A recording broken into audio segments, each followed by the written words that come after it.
Hello everyone, welcome to chem. Today's topic जो हम आज सब पढ़ने वाले हैं वो है chemical reactions and equations. So ये जो चैप्टर है ये आपको बहुत ध्यान से पढ़ना है क्योंकि ये जो चैप्टर आपका सबसे पहला चैप्टर है, क्लास 10 का सबसे पहला चैप्टर है chemical reactions and equations.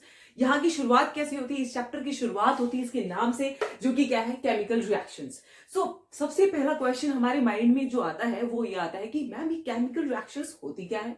Chemical reactions बहुत इजी, आप इसको समझ सकते हो। कोई भी ऐसी रिएक्शन नेचर में अगर आप देखोगे तो पहले मैं आपको नेचर से शुरू करती हूँ। आसपास आप केमिकल रिएक्शंस को कहां पर देख सकते हैं, डेफिनेशन वगैरह बाद में हो जाएंगी। तो सबसे पहली चीज क्या होती है, नेचर में आप केमिकल रिएक्शंस को कहां देख रहे हैं? देखो, सबसे पहली चीज आप क्या करते हो, सांस लेते हो, रेस्पिरेशन करते हो। भाई सांस लेते हो तो क्या हो रहा है, वहां पे कोई ना कोई केमिकल रिएक्शन वहां पर हो रही है। वह उसकी जितनी भी रिएक्शंस होगी वो हम देख लेंगे, लेकिन मैं आपको नॉर्मल बता रही हूँ कि ब्रीदिंग जो रेस्पिरेशन है, ब्रीदिंग नहीं रेस्पिरेशन जो है, बेसिकली वो क्या होता है मेरे पास, वो एक केमिकल रिएक्शन होती है। फूड का डाइजेशन अगर आप करवाते हैं, हमारी बॉडी में फूड का डाइजेशन होता है, तो वो भी क्या होती है, केमिकल रिएक्शन के थ्रू ही वो हो रहा होता है। ठीक है भाई, और कैसे मैम, और कहाँ केमिकल रिएक्शन हो रही होती है? तो बहुत इजीली आप इसको भी समझ सकते हो कि अगर आप क्या करो, आपके पास, आपने देखा होगा कई बार कि हमारे पास आयरन की एक रोड है या फिर आयरन की नेल्स है। उस आयरन की नेल्स को अगर आप थोड़े टाइम तक अगर इन्वायरमेंट में छोड़ते हो तो उसके ऊपर रस्ट लग जाता है। तो रस्टिंग ऑफ आयरन, ये सब कैसे हो रहे हैं? ये सब रिएक्शन के थ्रू हो रहा है। कैसे, मतलब आयरन है उसके ऊपर रस्ट लग रहा है, कैसे हमारे पास हम जो रेस्पिरेशन कर रहे हैं वो हो रहा है, कैसे फूड का डाइजेशन हो रहा है। ठीक है, कैसे हमारे पास क्या हो रहा है कि कई बार हम क्या करते हैं, ग्रेप्स होते हैं, ग्रेप से हम क्या बनाते हैं, ग्रेप से अल्कोहल बनता है, फर्मेंटेशन के थ्रू बनता है। तो ये सब रिएक्शन जो भी हो रही है नेचर में, वो सब कैसे हो रही होती है, केमिकल रिएक्शन के थ्रू हो रही होती है। तो अब पता चला केमिकल रिएक्शन क्या होती है, ऐसी रिएक्शन। तो ये तो आपको पता चल गया कि नेचर में रिएक्शन कैसे हो रही है। बट एक्चुअल में क्या होता है कि कोई भी ऐसी रिएक्शन जिसमें हमारे पास कोई भी नई चीजें कोई भी दो मिलकर के क्या करते हैं, दो या दो से ज्यादा आपस में क्या करते हैं, नई सब्सटेंसेस की फॉर्मेशन करते हैं, वो क्या होती है, केमिकल रिएक्शन होती है। तो इसके डेफिनेशन को ही मैंने लिखा हुआ है। देखिए, केमिकल रिएक्शन क्या होता है, process in which the new substances are form with new chemicals. ऐसी रिएक्शन, ऐसी प्रोसेस जिसमें बेसिकली आपके पास क्या होते हैं, नई सब्सटेंस फॉर्म होकर आते हैं। तो नई नई सब्सटेंस जहां पर बन के आते हैं वो क्या होती है, हमारे पास केमिकल रिएक्शन होती है। तो आप कहोगे मैम थोड़ा रिएक्शन के थोड़े एग्जांपल देके बताओ, ऐसे समझ में नहीं आता हमें। ठीक है, देखो मान लो मैंने एग्जांपल यहाँ पर लिखे हुए हैं। आपने सोडियम लिया, सोडियम के साथ आपने Cl2 की रिएक्शन करवाई। ठीक है, तो सोडियम और Cl2, सोडियम एक अपने पास क्या होता है, बहुत ही ज्यादा डेंजरस चीज है भाई, सोडियम के साथ कभी मत खेलना। ये क्या होता है, मेरे पास सोडियम है, ये Cl2 के साथ जब भी रिएक्ट होता है, अब आप देख सकते हो कि सोडियम मेरे पास एक मतलब बेसिकली सॉलिड में है, और ये मेरे पास क्या गैस है, Cl2 गैस है। ये दोनों अलग अलग थे स्टार्टिंग में, ठीक है, लेकिन अगर हम इनको कंबाइन करते हैं तो हमारे पास क्या बनता है, हमारे पास NaCl का सोल्ट बनता है। तो ये सोल्ट जो है उसकी अलग प्रॉपर्टीज हो गई है। तो दो ने मिलकर के एक नया सब्सटेंस बना दिया है, और ये धीरे धीरे रिएक्शन में खत्म होते जाते हैं और नए सब्सटेंस बनते जाते हैं। इसी को हम क्या बोलते हैं, केमिकल रिएक्शन बोल देती है। ठीक है, दूसरी चीज हमारे पास क्या है, जैसे कि मान लो कि आपके पास क्या है, आपने लिया दो गैसेस ले ली, आपके पास हाइड्रोजन गैस है, आपके पास ऑक्सीजन गैस है। आप इन दोनों गैसेस को मिक्स कर रहे हो। अगर आप इन दोनों गैसेस को मिक्स करोगे तो यहाँ पे हमारे पास क्या बनेगा, ये दोनों ही गैसेस क्या होती है हमारे पास, ये कंबस्टिबल होती है। बेसिकली अगर आपको कहीं पे भी आग लगानी है तो आपको ये दो चीजें चाहिए, हाइड्रोजन और ऑक्सीजन, जो आपको नहीं लगानी है। इज जस्ट एन एग्जांपल कि कभी भी हमारे पास कंबशन होता है तो हाइड्रोजन और ऑक्सीजन की वजह से होता है। और ये हाइड्रोजन और ऑक्सीजन पहले क्या थी, अलग प्रॉपर्टी शो कर रही थी, लेकिन ये आपस में कंबाइन होकर के क्या बनाती है, लिक्विड की फॉर्मेशन करती है। तो ये जो रिएक्शन होती है ये क्या होगी, हमारे पास एक केमिकल रिएक्शन होती है। ठीक है, अब क्या होता है, इसमें क्या होता है, कोई भी रिएक्शन अगर मेरे पास हो रही है तो उसमें दो चीजें होती हैं। सबसे इंपॉर्टेंट रिएक्टेंट्स होते हैं और उसमें प्रोडक्ट्स होते हैं। आप कहोगे मैम ये रिएक्टेंट्स क्या होते हैं, प्रोडक्ट्स क्या होते हैं? देखो, ये जो हमारे पास होते हैं, जो स्टार्टिंग में हम लेते हैं, हम जिन प्रोडक्ट्स, हम क्या, जिन कंपाउंड्स को हम लेते हैं स्टार्टिंग में, वो हमारे पास क्या होती है, रिएक्टेंट्स होती हैं, जिनकी हेल्प से नया सब्सटेंस हम बनाने के लिए लेते हैं। तो स्टार्टिंग में कुछ तो लेना पड़ेगा ना जिससे नया सब्सटेंस बनेगा। तो जो हमने लिया है वो है रिएक्टेंट, और जिससे नया सब्सटेंस हमने बनाया है, जो नया सब्सटेंस हमारे पास बनकर आया है, उसे हम क्या बोलते हैं बच्चे, प्रोडक्ट बोलते हैं। तो इस टाइप से आपको पता चल गया। नॉर्मली अगर आप देखें तो रिएक्टेंट मॉलिक्यूल्स जो होते हैं उनको हम कहाँ रखते हैं, रिएक्टेंट मॉलिक्यूल्स को हम लेफ्ट साइड में रखते हैं, और प्रोडक्ट मॉलिक्यूल्स कहाँ बनते हैं हमारे पास, राइट साइड में। मतलब एक general representation, it's not hard and fast rule, but generally आपको यही देखने को मिलेगा कि रिएक्टेंट के जो मॉलिक्यूल्स है वो आपको लेफ्ट में मिलेंगे, और प्रोडक्ट आपके पास जो बनेंगे वो आपके पास राइट में बनेंगे। और इनके बीच में क्या होता है, एक बीच में एरो का निशान होता है। सो एक जनरल रिप्रेजेंटेशन इसमें रिएक्शन की हो गई है। अब आप कहोगे ठीक है मैम रिएक्शन है तो इसमें आप कैसे कैसे रिएक्शन हो रही है, आप मेरे को थोड़ा सा एग्जांपल देके बताओ। आपकी देखो मैं बताती हूँ, एक्टिविटी है आपकी, जैसे आप एनसीईआरटी को पलटोगे पहले पेज पे, एनसीईआरटी खोलते आपके पास फर्स्ट पेज चैप्टर के आपके पास एक एक्टिविटी मिलेगी जिसमें मैग्नीशियम के रिबन को बर्न किया गया है। उस मैग्नीशियम के रिबन का बर्न होना ही अपने आप में क्या है, केमिकल रिएक्शन है। कैसे वो केमिकल रिएक्शन होती है चलिए मैं आपको दिखाती हूँ। ठीक है, इसको नोट करना है तो आप इसको नोट कर सकते हो। ठीक है, चलिए इसको हटाते हैं। अब हम देखेंगे कि हमारे पास नॉर्मली अगर आप देखोगे आपकी एनसीईआरटी के अंदर आपको देखने को मिलेगा कि कैसे केमिकल रिएक्शन हो रही है। तो उसमें क्या हुआ है कि आपकी एक्टिविटी में उठाती हूँ, एक्टिविटी के अंदर सबसे पहले क्या दे रखा है, एक्टिविटी में सबसे पहले आपको दे रखा है मैग्नीशियम का रिबन दे रखा है। ठीक है, मैग्नीशियम के रिबन को बर्न किया गया है, मैग्नीशियम के रिबन को क्या करा है, ऑक्सीजन के अंदर बर्न किया गया है। देखो कोई भी हमारे पास अगर कंबशन करना है, बर्निंग होती है, वो हमारे पास ऑक्सीजन की प्रेजेंस में होती है। तो इसको हमने बर्न करा है तो हमने क्या करा, इसको O2 की प्रेजेंस में इसे बर्न करा और यहां से हमने देखा कि मैग्नीशियम ऑक्साइड बनता है। मतलब बेसिकली मैं आपको देखो एक्टिविटी में क्या था, एक मैग्नीशियम का रिबन था, मैग्नीशियम के रिबन को अगर हम क्या करते हैं, बर्न करते हैं, मैग्नीशियम के रिबन को क्या करते हैं, हम बर्न करते हैं, तो यहां से हमारे पास एक नए कंपाउंड की फॉर्मेशन होती है और वो नया कंपाउंड क्या था, मैग्नीशियम ऑक्साइड, मेरे पास वो नया कंपाउंड था। ठीक है, तो ये मेरे पास क्या बन रहा है, ये मेरे पास बन रहा है मैग्नीशियम का ऑक्साइड। ठीक है, तो यहां से मेरे पास एक नया कंपाउंड बन गया जिसका क्या नाम था, मैग्नीशियम ऑक्साइड था। इसमें क्या देखा गया, इसमें हमने ऑब्जर्वेशन क्या थी, मेन चीज हमें जो पूछी जाती है, जो आपके पेपर में भी पूछी जा सकती है, वो ये पूछी जाएगी कि भाई ठीक है मैग्नीशियम ने ऑक्सीजन के साथ रिएक्शन करी, उसका बर्न हुआ, मैग्नीशियम ऑक्साइड बना, बट इसमें हमने ऑब्जर्व क्या करा वो बता देते हैं। ऑब्जर्वेशन में क्या हुआ, क्या पाया गया इसमें, इस रिएक्शन में हमें मिला कि यहाँ पर पहली चीज तो यहाँ पे हुई डेजलिंग फ्लेम। क्या मिला यहाँ पर कि एक डेजलिंग फ्लेम यहां से निकल रही है। कैसी फ्लेम निकल रही है, एक स्पार्कलिंग सी फ्लेम इसमें इस रिएक्शन में आपने देखा कि वो निकल रही है। ठीक है, जैसे ही मैग्नीशियम रिबन को बर्न करते हैं तो ये फ्लेम निकलती है। एक तो ये ऑब्जर्वेशन थी। दूसरी ऑब्जर्वेशन थी कि मैग्नीशियम ऑक्साइड का मेरे पास क्या मिलता है, एक व्हाइट पाउडर मिलता है। मैग्नीशियम ऑक्साइड का कैसा पाउडर मिला भाई, मैग्नीशियम ऑक्साइड जो है मेरे पास ये होता है मैग्नीशियम ऑक्साइड, और इस मैग्नीशियम ऑक्साइड को आपको क्या मिला, व्हाइट कलर का, आपको क्या देखने को मिला, व्हाइट कलर का इसमें हमें पाउडर देखने को मिला। ठीक है, तो अगर आपसे कोई भी पूछे कि ये जो रिएक्शन है इसमें क्या ऑब्जर्वेशन थी, तो ऑब्जर्वेशन क्या होती, ये डेजलिंग फ्लेम और मैग्नीशियम ऑक्साइड का व्हाइट पाउडर, ये चीज है। तो ये क्यों बताई मैंने, ये इसलिए बताई मैं आपको बता सकूं कि कोई केमिकल रिएक्शन होती है तो वहां पे क्या क्या चेंजेस आते हैं, वहां पे हमें क्या देखने को मिलता है, हमें कैसे पता चलता है कि वो रिएक्शन हो गई है वहां पर। तो ये दो चीजों से हमें पता चला, ये हमारी ऑब्जर्वेशन ने हमें बताया।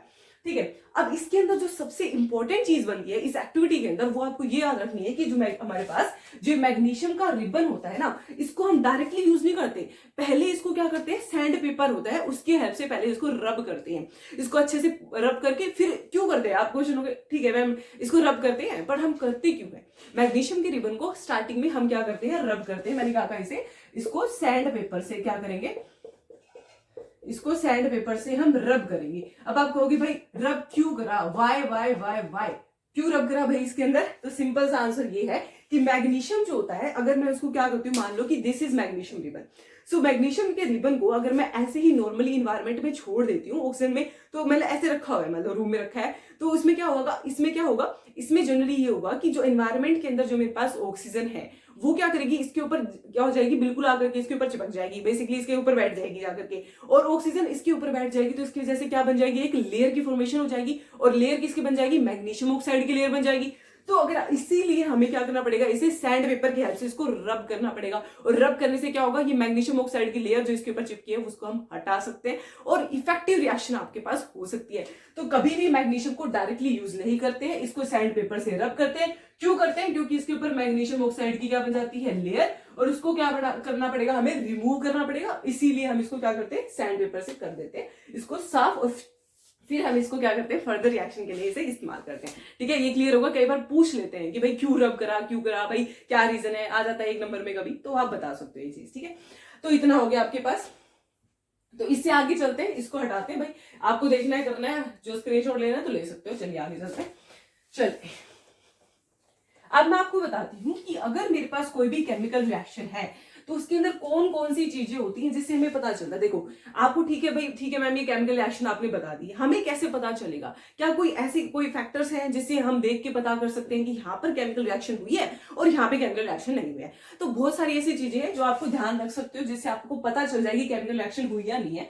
तो केमिकल रिएक्शन के लिए, केमिकल रिएक्शन हुई या फिर नहीं हुई, इस बात को पता करने के लिए आपको क्या करना है, वहां पर 3-4 चीजें आपको देखने को मिलेगी। अगर वो देखने को मिली है तो वहां पे हुई है रिएक्शन, अदरवाइज नहीं हुई है। देखो सबसे पहले मेरे पास क्या होता है, या तो आपको क्या देखने को मिलेगा, चेंज इन स्टेट। बेसिकली आपको क्या देखने को मिलेगा, जब भी कोई केमिकल रिएक्शन होती है तो वहां पे स्टेट में बदलाव होता है। अब स्टेट क्या होता है, सॉलिड स्टेट जो होती है वो लिक्विड में चेंज होती है, लिक्विड गैस में चेंज हो सकती है, या फिर कैसे भी, मतलब स्टेट कभी भी चेंज होते हुए अगर आपको दिखती है, इसका मतलब क्या होगा, वहां पे कोई ना कोई केमिकल रिएक्शन हो गई है। अब मैं आपको इसमें एग्जांपल देती हूँ, भाई कैसे स्टेट चेंज हुई, मैम बताओ तो सही। मान लो मेरे पास क्या है, हाइड्रोजन है, हाइड्रोजन गैस थी, ठीक है, मैंने उसको लिया और मैंने इसके अंदर क्या डाला, ऑक्सीजन गैस मैंने इसके अंदर डाल दी, ठीक है। ये दोनों मिलकर के, क्योंकि ये पहले तो क्या थी, गैस थी, अब जैसे ही इसके ये आपस में रिएक्ट करेंगी, रिएक्ट करने के बाद ये क्या बना देंगी, वाटर मॉलिक्यूल बना देंगी। वाटर मॉलिक्यूल क्या होता है, सबको पता है भाई, ये तो लिक्विड में होता है। कहने का मतलब क्या हुआ कि दो गैसों ने मिलकर क्या बना दिया, एक लिक्विड बना दिया। तो to gases when combined gives liquid here. इसका मतलब यहाँ पर क्या बदलाव हुआ, यहाँ पर स्टेट में चेंज आया है। तो जब भी हमारे पास क्या होता है, स्टेट में चेंज आता है, इसका मतलब क्या हो गया, वहां पे केमिकल रिएक्शन हुई है, इसका मतलब ये केमिकल रिएक्शन हो गई है, ठीक है। ठीक है भाई, ये पता चल गया मैम, ठीक है, हम स्टेट देख लेंगे, हमें पता चल जाएगा। क्या और भी फैक्टर्स है, बहुत सारे फैक्टर, 4-5 फैक्टर है मेरे पास, उनसे आप आराम से पता कर सकते हो। मैं विद एग्जांपल आपको बताऊंगी ताकि आपको अच्छे से क्लियर हो चीज, ठीक है। चलिए आगे चलते हैं। तो यहाँ पे मेरे पास क्या होगी, स्टेट चेंज हो गई है, आप इसको आगे जाकर के बैलेंस करना भी सीखेंगे, ठीक है। तो बैलेंस करने के लिए आपको क्या करना पड़ेगा, आगे आपको पता चल जाएगा, मैं भी लेकर के दिखा रही, ठीक है। आगे चलते हैं, या तो स्टेट में चेंज हो जाएगा या फिर आपको दिखेगा चेंज इन कलर। कहीं पे भी अगर आपको क्या, कहीं पे भी क्या होता है कि कलर में चेंज होता है, कोई भी रिएक्शन अगर हुई है तो आपको क्या देखने को मिलेगा, वहां पे कलर का चेंज देखने को मिलेगा। अगर कलर चेंज हुआ है इसका मतलब वहां पे रिएक्शन हुई है। चलो मैं आपको बताती हूँ कैसे कलर चेंज है, एग्जांपल दो कैसे रंग बदल जाते हैं, मैं बताती हूँ। देखिए हमारे पास क्या होता है, Fe, सबसे पहले कॉपर है, CuSO4 है, CuSO4 है, मतलब क्या होता है, कॉपर सल्फेट होता है। अगर आप इसके अंदर क्या ऐड करते हो, Fe को ऐड करते हो, तो ये किसमें चेंज होता है, FeSO4 में चेंज होता है, FeSO4 प्लस में Cu, ठीक है। अब आपसे कई बार नंबर एक, मतलब बेसिकली आपको पूछ लेते हैं कि आप है ना कैसे पता करोगे कलर में चेंज हुआ है तो रिएक्शन हुई है। तो आपको ये पता होना चाहिए, ये एक रिएक्शन में इसलिए लिख रही हूँ ताकि अगर आपके एग्जाम में आता है ना क्वेश्चन, तो आप उसको लिख पाओ कि कलर चेंज की रिएक्शन क्या है, तो आप वो लिख सकते हो कि ये ऐसे ऐसे कलर चेंज हुआ था, ठीक है। सो कॉपर सल्फेट जो होता है मेरे पास, ये क्या होता है बच्चे, ये होता है ब्लू कलर का। कैसा होता है, ये ब्लू कलर का होता है। और FeSO4 क्या होता है मेरे पास, FeSO4 मेरे पास होता है ग्रीन इन कलर। तो जो ब्लू कलर है वो किसमें चेंज हो रहा है, ग्रीन कलर में चेंज हो रहा है। तो ब्लू अगर ग्रीन कलर में चेंज हो रहा है, मतलब स्टार्टिंग में हमारे पास ब्लू कलर था, बाद में ग्रीन आ गया, इसका मतलब क्या होगा, कलर में चेंज आया, और कलर में चेंज आया तो इसका मतलब क्या हो गया, यहाँ पे केमिकल रिएक्शन होगी। सिंपल, ये लिख सकते हो आप, इसको नोट करना है नोट कर सकते हो, ठीक है। और क्या क्या फैक्टर्स है, चलो फटाफट देख लेते हैं भाई। कलर में चेंज देखने को मिल सकता है, और मैं आपको क्या बताऊं, और मैं बताती हूँ आपको चेंज इन टेम्परेचर। टेम्परेचर में तो चेंज बहुत इंपॉर्टेंट, चलो टेम्परेचर ही बता देती हूँ पहले, और भी है टेम्परेचर। टेम्परेचर में चेंज देखने को मिल सकता है। अब टेम्परेचर में चेंज कैसे होता है, देखो मैं आपको नॉर्मल बताती हूँ। आपने चूना देखा होगा, जिसे व्हाइट वॉश वगैरह करते हैं, उस चूने को हम क्या बोलते हैं, कैल्शियम ऑक्साइड बोलते हैं। उसको जैसे ही आप वाटर में ऐड करोगे तो वहां से कैल्शियम हाइड्रोक्साइड बनेगा और उसमें बहुत सारी हीट निकलेगी। तो इससे क्या पता चला कि वहां पे क्या हुई, केमिकल रिएक्शन हुई। चलो देखते हैं कैसे। देखो मैंने कहा चूना, ये रहा चूना, चूने को क्या बोलते हैं भाई, कैल्शियम ऑक्साइड। चूने का होता है भाई कैल्शियम ऑक्साइड, आप लिख दो इसको भाई, ये मैम ने क्या लिखा है, कैल्शियम ऑक्साइड लिखा है, ठीक है। सो चूने को बोलते हैं कैल्शियम ऑक्साइड, और इस कैल्शियम ऑक्साइड की हम रिएक्शन करते हैं किसके साथ में, मतलब बेसिकली कैल्शियम ऑक्साइड को हम वाटर में ऐड कर देते हैं। कैल्शियम ऑक्साइड को जैसे ही मैं इसको वाटर में ऐड करूंगी तो मेरे पास क्या होगा, वाटर में ऐड करते ही मेरे पास यहाँ पे ये चेंज हो जाएगा कैल्शियम हाइड्रोक्साइड में, कैल्शियम हाइड्रोक्साइड में चेंज हो गया, ठीक है। अब ये तो हो गया, मैं लिख देती हूँ क्या बन गया ये, कैल्शियम, ताकि आपके एग्जाम में आए तो आप डायरेक्ट लिख सकते हो, ठीक है। तो कैल्शियम हाइड्रोक्साइड में चेंज हो गया, और यहां से क्या निकल जाएगी बच्चे, बहुत सारी हीट निकल जाएगी। इस हीट का इवोल्यूशन ही हमें क्या बताता है, इस हीट का इवोल्यूशन ही हमें बताता है कि यहाँ पे क्या हुई है, केमिकल रिएक्शन हुई है। तो पता चल रहा है केमिकल रिएक्शन हुई है या नहीं हुई, कैसे पता चलता है? ऐसे ही हमारे पास 3 फैक्टर्स हो गए। एक तो मैंने क्या बताया, चेंज इन स्टेट बताया कि स्टेट बदल जाती है। दूसरा मैंने टेम्परेचर का चेंज, दूसरा मैंने क्या बताया था इससे पहले, जो बताया था, क्या बताया था मैंने इससे पहले, आप बताओगे क्या बताया था मैंने? ये देखो, टेम्परेचर में चेंज हो सकता है, और आगे आपको बहुत सारी चीजें, कलर में चेंज बताया था इससे पहले, ठीक है। तो कलर में चेंज हो सकता है, टेम्परेचर में चेंज हो सकता है, और आगे भी है हमारे पास गैस भी इवोल्व हो सकती है। तो देखते हैं हमारे पास गैस कैसे इवोल्व होती है। इसको हटा देते हैं। Evolution of gas, evolution of gas. देखो बच्चे, इसमें से गैस भी इवोल्व हो सकती है। गैस कैसे इवोल्व होगी? देखो मैं बताती हूँ। इसमें देखो सिंपल सी बात है, मेरे पास वाटर मॉलिक्यूल है। वाटर मॉलिक्यूल को अगर मैं ब्रेक करूं तो मेरे पास क्या होता है, वाटर मॉलिक्यूल को ब्रेक करूं तो मेरे पास हाइड्रोजन गैस निकल सकती है यहाँ से, और O2 गैस भी यहाँ से क्या हो सकती है, इवोल्व हो सकती है, यहाँ से निकल सकती है, ठीक है। तो इसको मैंने ऐसे बैलेंस कर दिया। लेकिन बैलेंसिंग जो अभी मैंने करी है वो आप आगे सीखोगे, कोई दिक्कत नहीं है उसमें। अभी आप ये देख लो कि हमारे पास क्या होता है, जब भी हमारे पास गैस का इवोल्यूशन होता है, इसका मतलब वहां पे क्या होगी है, केमिकल रिएक्शन होगी। आप इस रिएक्शन के थ्रू आप इसको देख सकते हो, कैसे मैंने वाटर मॉलिक्यूल को ब्रेक कर दिया और 2 गैसेज में ये ब्रेक होगी, इसका मतलब यहाँ पे क्या हो जाएगा, केमिकल रिएक्शन हुई है, ये पता चल गया। चलिए आगे बढ़ते हैं। इवोल्यूशन ऑफ गैस के बाद में हमारे पास नेक्स्ट फैक्टर आता है, formation of precipitate, formation of PPT. PPT का मतलब क्या होता है, प्रेसिपिटेट होता है। क्या होता है कि हमारे पास कई ऐसी केमिकल रिएक्शंस होती है जिसमें हम क्या करते हैं, प्रेसिपिटेट बनता है। अब आप कहोगे मैम ये प्रेसिपिटेट क्या होता है? प्रेसिपिटेट बहुत सिंपल सी चीज होती है भाई। देखो, जब भी क्या होता है कि 2 चीजें आपस में मिलती हैं, 2 रिएक्टेंट्स अगर आपस में मिल रहे हैं और एक नई चीज बना रहे हैं, मतलब प्रोडक्ट बना रहे हैं, और उस नई चीज में अगर वो नई चीज नीचे जाके बैठ रही है, उसका कुछ हिस्सा नीचे जाके बैठ रहा है, इसका मतलब क्या हुआ, वो प्रेसिपिटेट है। क्या बोला मैंने? मेरे पास क्या है, रिएक्टेंट्स है, ठीक है। रिएक्टेंट्स मिलकर के क्या बनाते हैं भाई, प्रोडक्ट्स। बहुत बढ़िया मैम, प्रोडक्ट बनाते हैं मैम। और इन्हीं प्रोडक्ट में से क्या होता है, कुछ पोर्शन अगर क्या हो जाता है, बैठ जाता है, इसका कुछ पोर्शन क्या हो जाता है, सेटल डाउन हो जाता है। सेटल डाउन मतलब नीचे बैठ जाता है, इसका मतलब वो क्या होता है मेरे पास, इसका मतलब वो मेरे पास होता है प्रेसिपिटेट। और इस रिएक्शन को क्या बोलते हैं, प्रेसिपिटेशन रिएक्शन। मतलब प्रेसिपिटेट बनने की प्रोसेस को प्रेसिपिटेशन रिएक्शन कहते हैं। और प्रेसिपिटेट क्या होता है, जो प्रोडक्ट के साइड में हमारे पास कोई कंपाउंड होता है वो नीचे बैठना शुरू हो जाता है, तो उसे हम क्या बोलते हैं, प्रेसिपिटेट बोलते हैं। अब इसका लाइव एग्जांपल देख सकते हो आप। लाइव एग्जांपल कैसे देख सकते हो? आपने देखा होगा कि अपने पास दूध है घर में, उसको अगर मैं क्या करूं, नींबू डाल दूं, दूध में नींबू डाला, और जैसे ही आप दूध में नींबू डालोगे तो वो फट जाएगा। फटने के बाद क्या होगा, मतलब मेरे पास क्या था, मिल्क था, मिल्क में मैंने विनेगर डाल दिया, विनेगर डाल दिया, आप आपकी मर्जी, आप नींबू डाल दो भाई, मैं आपको देसी लैंग्वेज में समझा रही हूँ। नींबू डाला, चल ठीक है, नींबू डाल दिया मैंने इसमें, तो मिल्क में नींबू डाला तो मेरे पास क्या बन गया, पनीर बन गया, ठीक है। तो ये पनीर मेरे पास क्या होगा, पनीर जो है नीचे बैठता है जाकर के, है ना, थोड़ा पानी ऊपर रहता है और नीचे थोड़ा पनीर नीचे नीचे बैठना शुरू हो जाता है, तो पनीर नीचे बैठेगा, पनीर क्या हो जाएगा मेरे पास, नीचे सेटल डाउन हो जाएगा। और अगर ये पनीर सेटल डाउन हो रहा है नीचे, और नई चीज है, और नई चीज सेटल डाउन हो रही है, मतलब प्रोडक्ट के साइड में सेटल डाउन हो रहा है, इसका मतलब ये हमारे पास क्या है, प्रेसिपिटेट है। समझ गए, प्रेसिपिटेट क्या होता है, ये चीज होती है प्रेसिपिटेट। तो इसका मतलब क्या हुआ, अगर मैंने इतने जो मैंने फैक्टर्स बताए हैं उनमें से एक भी फैक्टर हो रहा है या 2 फैक्टर हो रहे हैं, उसमें से 3 फैक्टर हो रहे हैं, इसका मतलब आपको क्या पता चल जाएगा कि इन सभी फैक्टर से आपको पता चल जाएगा कि कोई ना कोई केमिकल रिएक्शन वहां पर हो गई है, ठीक है। तो इसको आप नोट कर सकते हो। एक सेकेंड, चलिए आगे बढ़ते हैं, ठीक है। तो मैंने क्या क्या बताया, मैं एक बार इसको रिकॉल कर देती हूँ। मैंने आपको क्या क्या फैक्टर्स बताए हैं। कोई भी केमिकल रिएक्शन हुई या नहीं हुई कैसे चेक करना है, या तो उसके अंदर स्टेट में चेंज आएगा, या फिर उसके अंदर कलर में चेंज आएगा, या उसके टेम्परेचर में चेंज आएगा, या उसमें क्या बनेंगे हमारे पास, गैस इवोल्व होगी, गैस इवोल्व हो जाएगी। और ये 4 फैक्टर तो एनसीईआरटी में आपके पास मेंशन है, सेकेंडरी पेज पे आपके चैप्टर के। लेकिन एक नया मैंने बता दिया कि वहां पे पीपीटी भी बनेंगे, मतलब प्रेसिपिटेट भी बन सकती है। तो ये इन सभी से आपको पता चल जाएगा। इनमें से क्या होता है कि इनमें से कोई एक चीज भी हो सकती है, किसी रिएक्शन में एक चीज देखने को मिल जाए, कई बार 2 चीजें देखने को मिल सकती है एक साथ।